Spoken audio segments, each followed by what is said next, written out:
بسم اللہ الرحمن الرحیم۔ ناظرین، اپنے پیروں کو گرم پانی میں بھگونے سے آپ کے جسم کی درجہ حرارت میں قدرے اضافہ ہوتا ہے، جس سے خون کی گردش بہتر ہوتی ہے۔ یہ آپ کی ٹانگوں کی رگوں میں تناؤ اور درد کو کم کر سکتا ہے۔ اگر آپ لمبے عرصے تک کھڑے ہو کر کام کرتے ہیں تو یہ طریقہ علاج آپ کے لیے کارگر ثابت ہو سکتا ہے۔ گرم پانی آپ کے پٹھوں کو آرام دیتا ہے اور تھکاوٹ کو کم کرتا ہے۔ اپنے پیروں کو گرم پانی میں بھگو کر بخار کا پرانا گھریلو علاج ہے۔ یہ جسم کے درجہ حرارت کو متوازن رکھتا ہے اور آہستہ آہستہ بخار کو کم کرتا ہے۔ یہ ٹانگوں میں اعصاب کو متحرک کرتا ہے اور جسم کی توانائی کو مستحکم کرتا ہے۔ اس سے پاؤں سے گرمی نکلنے اور سر کی گرمی کو کم کرنے میں مدد ملتی ہے۔ پیشانی پر ٹھنڈا کمپریس اور پاؤں پر گرم پانی کا مرکب بخار کے لیے بہت مؤثر ہے۔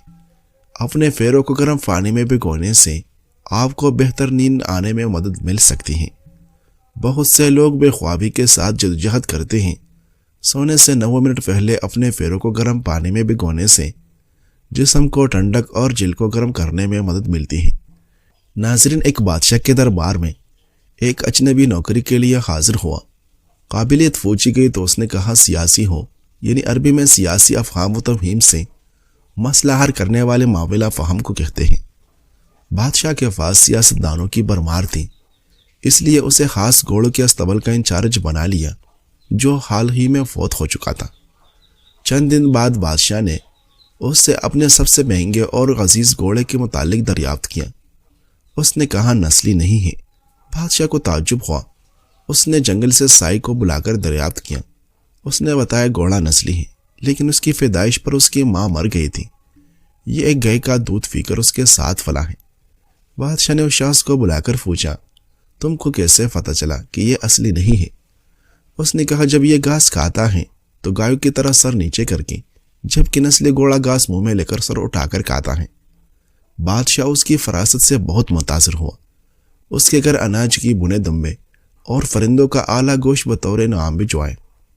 اسی کے ساتھ ساتھ اسے ملکہ کے محل میں تعینات کر دیے۔ چند دنوں بعد بادشاہ نے اس سے بیگم کے بارے میں رائے مانگی۔ اس نے کہا طور اتوار تو ملکہ جیسی ہے، لیکن شہزادی نہیں ہے۔ بادشاہ کے پیروں تلے سے زمین نکل گئی۔ خواص بحال کی، ساس کو بلا بھیجا، معاملہ اس کے گوش گزار کیا۔ اس نے کہا حقیقت یہ ہے تمہارے باپ نے میرے خاوند سے ہماری بیٹی کی پیدائش پر ہی رشتہ مانگ لیا تھا، لیکن ہماری بیٹی 6 ماہ ہی میں فوت ہو گئی تھی۔ چنانچہ ہم نے تمہاری بادشاہت سے قریبی تعلقات قائم کرنے کے لیے کسی کی بچی کو اپنی بیٹی بنا لیا۔ بادشاہ نے مصاحب سے دریافت کیا، تم کو کیسے علم ہوا؟ اس نے کہا اس کا خادموں کے ساتھ سلوک جاہلوں سے بدتر ہے۔ بادشاہ اس کی فراست سے خاصا متاثر ہوا۔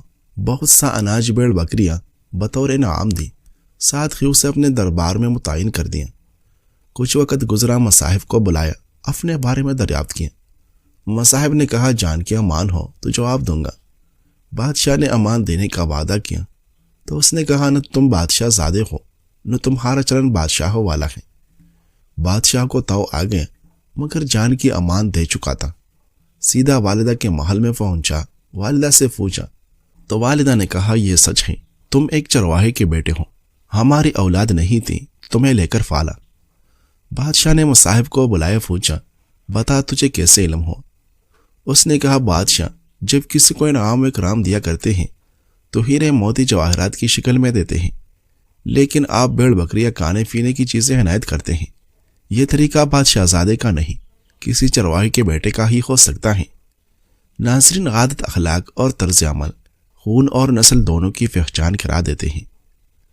ناظرین، ولید بن عبد الملک کے دور خلافت میں جب مسجد نبوی صلی اللہ علیہ وسلم کی توسیع کی ضرورت پیش آئی تو مدینہ کے گورنر حضرت عمر بن عبدالعزیز رحمۃ اللہ علیہ کو فرمان بھیجا گیا کہ ازواج مطہرات رضی اللہ عنہ کے مبارک حجرے منہدم کر کے مسجد میں شامل کر دیے جائیں۔ حضرت عمر بن عبدالعزیز رحمہ اللہ نے مدینہ کے اہل علم، مشائخ اور عام شہریوں کو جمع کیا اور خلیفہ کا مراسلہ پڑھ کر سنائے۔ سننے والوں کے دل دل گئے، مدینہ کی فضا پر غم طاری ہو گیا، آنکھیں اشبار ہو گئی۔ لوگ روتے ہوئے کہنے لگے یہی وہ حجرے ہیں جن کی چھتیں کھجور کے پتوں سے، دیواریں مٹی اور دودھ سے لفی ہوئی ہیں، دروازے ٹاٹ کے بنے ہیں، کاش یہ اسی حالت میں رہیں تاکہ لوگ رسول اکرم صلی اللہ علیہ وسلم کی سادگی کو دیکھ کر عبرت پکڑیں۔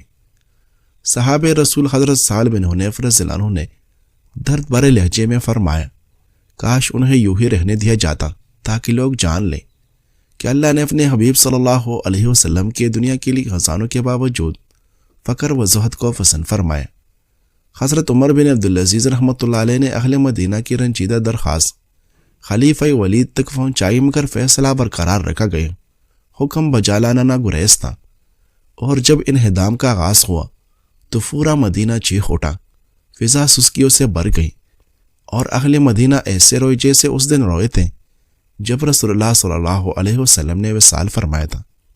ناظرین، ایک مرتبہ بصرہ کے کچھ لوگ رابعہ رحمۃ اللہ علیہ کی خدمت میں حاضر ہوئے اور کہنے لگے، اے رابعہ، اللہ تعالیٰ نے مردوں کو 3 ایسی خصلتیں دی ہیں جن سے عورتیں محروم ہیں۔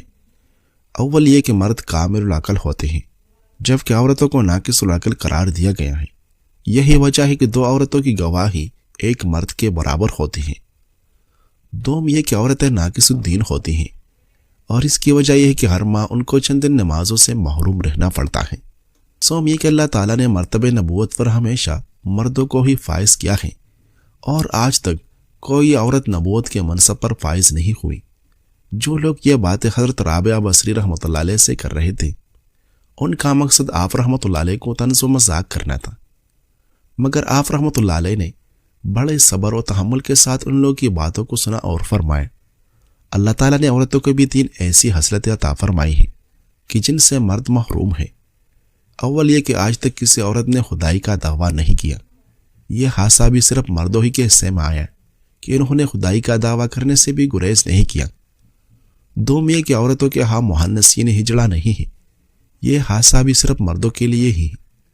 سوم یہ کہ یہ بات درست ہے کہ اللہ تعالیٰ نے کبھی کسی عورت کو مرتبہ نبوت پر فائز نہیں کیا، لیکن انبیاء، صدیق، اولیاء کرام اور شہداء ہوئے ہیں، وہ عورتوں ہی کے بدن سے پیدا ہوئی، انہی کی گود میں تربیت پا کر پرورش پائی۔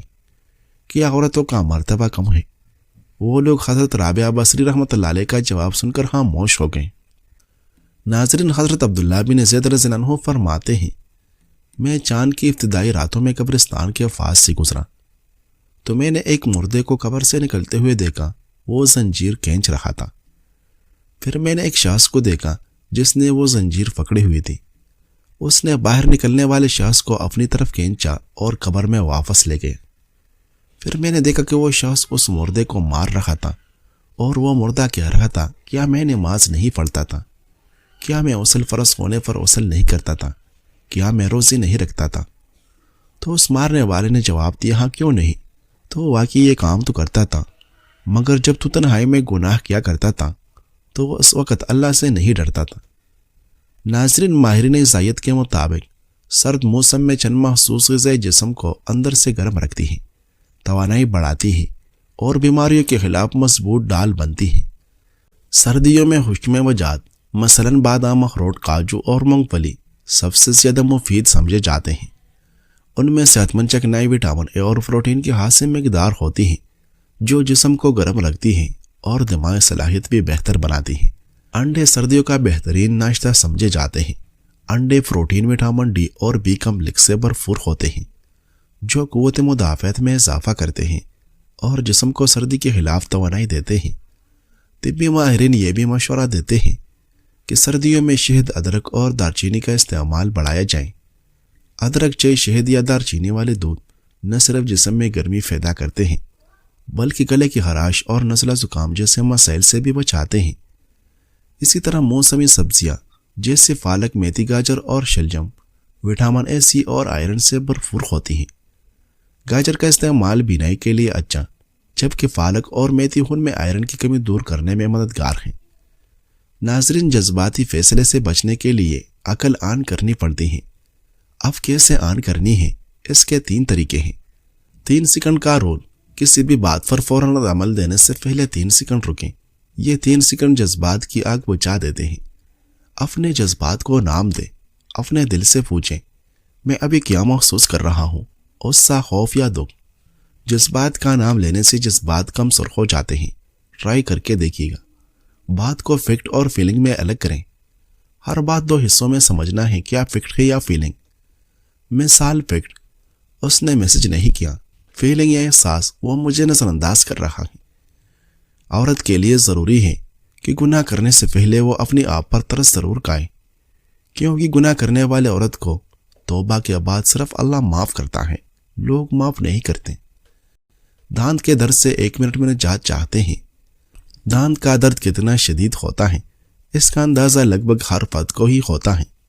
اکثر دانتوں میں خلا، دانت کے ہلنے، مسوڑوں کا انفیکشن یا دیگر وجوہات کی بنا یہ درد زندگی عذاب بنا دیتا ہے۔ دانت کا درد کبھی بھی آپ کو اپنا شکار بنا سکتا ہے، اور اکثر ایسی صورت میں ڈاکٹر کے پاس جانا مشکل ثابت ہوتا ہے۔ تاہم کچھ گھریلو نسخے آپ کو اس سے 1 منٹ کے اندر ہی کچھ دیر کے لیے نجات دلانے کے لیے ضرور مددگار ثابت ہو سکتے ہیں، جس کے بعد آپ آرام سے ڈاکٹر سے رجوع کر کے دیرپا علاج کروا سکتے ہیں۔ Baking soda. بیکنگ سوڈا ورم کش خصوصیات رکھتا ہے جو کہ سوجن کم کرتا ہے، جبکہ جراثیم کش ہونے کی وجہ سے یہ دانت کے انفیکشن کا علاج بھی کرتا ہے۔ اسے استعمال کرنے کے لیے پانی میں روئی ڈبور کر نکالیں اور اسے بیکنگ سوڈا سے کور کر دیں۔ اس روئی کو متاثرہ دانت پر رکھنا درد میں کمی لا سکتا ہے۔ اسی طرح 1 چائے کا چمچ بیکنگ سوڈا کچھ مقدار میں گرم پانی میں ڈال کر مکس کریں، اور اس سیال سے کلیا کرنا بھی یہی فائدہ پہنچاتا ہے۔ زیتون کا تیل۔ زیتون کے تیل میں روئی کو بھگو دیں اور متاثرہ حصہ میں رکھ دیں۔ اس عمل کو دن میں 2 سے 3 بار دہرائیں۔ زیتون کا تیل ورم کش خصوصیات رکھتا ہے جو کہ دانتوں کے درد اور ورم کو کم کر کے ریلیف پہنچاتا ہے۔ دارچینی کا استعمال۔ 1 چائے کا چمچ دارچینی پاؤڈر اور 5 چائے کی چمچ شہد کو مکس کریں۔ اس پیسٹ کو متاثرہ حصے پر لگائیں جو درد میں کمی لائے گا۔ یہ عمل دن میں 2 سے 3 بار یا اس وقت تک دہرائیں جب تک درد ختم نہ ہو جائے۔ پودینے کی چائے۔ 1 چائے کے چمچ پودینے کے خشک پتے 1 کپ ابلتے ہوئے پانی میں 20 منٹ کے لیے ڈبو دیں، اس کے بعد چھان لیں اور چائے ٹھنڈی ہونے پر اس سے کلیا کریں۔ یہ چائے متاثرہ حصے کو سن کر دے گی، جبکہ ورم سے بھی ریلیف ملے گا۔ کارے پانی سے کلیا۔ کارا پانی قدرتی طور پر درد کش ہوتا ہے، اور یہ دانت کے درد کا آسان اور مؤثر نسخہ ثابت ہو سکتا ہے۔ اس کے لیے آدھا چائے کا چمچ نمک 1 گلاس گرم پانی میں ملائیں اور ماؤتھ واش کے طور پر استعمال کریں۔ یہ نسخہ متاثرہ دانت کے ارد گرد کی سوجن کی روک تھام بھی کرتا ہے۔ لونگ یا لونگ کا تیل۔ لونگ کو صدیوں سے دانتوں کے درد کے علاج کے لیے استعمال کیا جا رہا ہے، جس کی وجہ سے یہ قدرتی طور پر جراثیم کش مسالہ ہے۔ لونگ کے صفوف کی معمولی مقدار کا متاثرہ دانت پر استعمال یا لونگ کو ہی چبانا اس حوالے سے فائدہ مند ثابت ہوتا ہے۔ اس کے علاوہ لونگ کا تیل یعنی 2 قطرے متاثرہ حصے پر لگانے سے بھی 1 منٹ میں آرام آ سکتا ہے۔ لہسن کا استعمال۔ لہسن بھی جراثیم کش ہوتا ہے اور یہ درد میں کمی لانے کا کام بھی کرتا ہے۔ اس کو کچل کر پیسٹ کی شکل دے دیں اور متاثرہ حصے پر لگائیں یا آہستگی سے چبائیں۔ اس عمل کو کئی روز تک دہرائیں جب تک درد ختم نہ ہو جائے۔ امرود کے پتوں کا استعمال۔ امرود کے درخت کے پتے ورم کش اور جراثیم کش ہوتے ہیں۔ یہ نہ صرف دانت کے درد کو کم کرتے ہیں، جبکہ منہ کے زخم اور مسوڑوں کی سوجن کے مسئلے بھی دور کرتے ہیں۔ اس کے لیے 1 یا 2 پتوں کو اس وقت تک چبائیں جب تک عرق متاثرہ حصے پر اثر کرنا نہ شروع کر دے، یا چند پتوں کو پانی میں ابالیں اور اسے ٹھنڈا کر کے اس میں 1 چٹکی سمندری نمک کا اضافہ کریں۔ پھر اس سلوشن کو ماؤتھ واش کے طور پر استعمال کریں۔ پیاز کا استعمال۔ پیاز میں ایسے کیمیکل موجود ہوتے ہیں جو ان جراثیموں کو نشانہ بناتے ہیں جو انفیکشن کا باعث بنتے ہیں، جس سے درد میں کمی آتی ہے۔ اس مقصد کے لیے پیاز کا 1 ٹکڑا لیں اور منہ میں ڈال کر اس جگہ سے چبائیں جہاں درد ہو رہا ہو۔ پیاز سے خارج ہونے والا عرق تکلیف سے نجات دلانے میں مدد دے گا۔ اگر درد کی وجہ سے چبانا ممکن نہ ہو تو انگلی سے پیاز کے ٹکڑے کو متاثرہ حصے پر دبا کر رکھیں۔ برف کا استعمال۔ 1 چھوٹی آئس کیوب کو ایک تیلی میں رکھیں اور پھر ایک پتلے کپڑے کو تیلی کے گرد لپیٹ دیں اور پھر تکلیف دہ دانت پر 15 منٹ تک لگائے رکھیں تاکہ اعصاب سن ہو جائیں۔ اس کے علاوہ تکلیف سے نجات کا ایک اور دلچسپ طریقہ آئس کیوب سے اپنے ہاتھ پر مساج کرنا ہے، جس سے دانت کے درد میں کمی آ جاتی ہے۔ در حقیقت آپ کی انگلیاں جب ٹھنڈک کا سگنل دماغ کو بھیجتی ہیں تو وہ دانت سے نکلنے والے درد کے سگنل کو دبا دیتا ہے۔ ناظرین، بڑے ہونے کا سب سے کڑوا سچ یہ ہے کہ ہمیں آہستہ آہستہ ان لوگوں کو کھونا پڑتا ہے جو کبھی ہماری زندگی کا لازمی حصہ ہوا کرتے تھے۔ نہ کوئی لڑائی ہوتی ہے، نہ کوئی جھگڑا، بس زندگی خاموشی سے سب کچھ بدل دیتی ہے۔ بات چیت کم ہونے لگتی ہے، خیریت پوچھنا بند ہو جاتا ہے، رابطے ٹوٹنے لگتے ہیں، اور ہمیں پتہ بھی نہیں چلتا کہ کب وہ لوگ جو ہر وقت ہمارے آس پاس ہوتے تھے اب صرف یادوں میں باقی رہ گئے ہیں۔ وہ یادیں جو دل کے کسی کونے میں تو بسی رہتے ہیں مگر حقیقت کی زندگی سے کہیں کھو چکی ہوتی ہیں۔